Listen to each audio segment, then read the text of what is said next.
Guys, so ngayon, mag-unboxing naman tayo guys. So ngayon, pakita ko sa inyo yung boxing ko guys. Ito guys, Koromi. At meron pa si Melody dito sa ginawa ko talaga to. So, yung nasa classmate ko guys, nandun, nakatago. Kasi hindi pwede yun eh. Sorry guys. So, ang cute talaga ni dito, Koromi.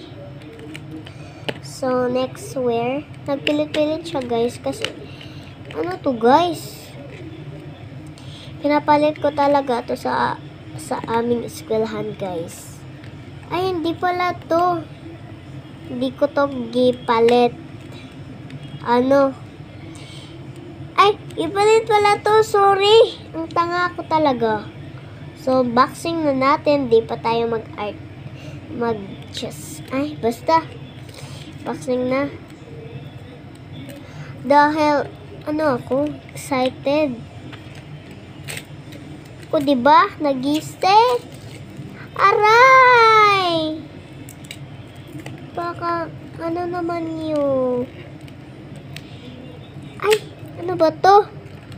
Kagagigil naman to. Kakagigil.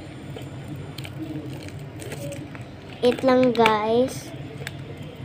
Ay, wait lang. For minute lang. Finish guys. Abrihin na natin to. Ano ba ito pag-abri? Ay, wait lang. Hindi ba ako naka-abri? Wait lang. So, yun guys. Na-abri. Hirap pala itong bigtas ko. What the? Hala, Koromi. Hoy. Ano ka dyan? At si Melody, yan, ganyan ang mga mukha ka dyan. Meron pa silang, cute nila. Pero silang bahay, guys. Tignan nyo naman. Ay, hindi makakita kasi pilit to eh. Sakit naman eh. Ay, magana. Meron silang, at meron silang ganito. At isa pa guys, sa inyo, meron silang basta mga gamit nila to guys. And ang cute nila talaga guys. And hindi na natin sila iilisan kasi na to. So bye guys!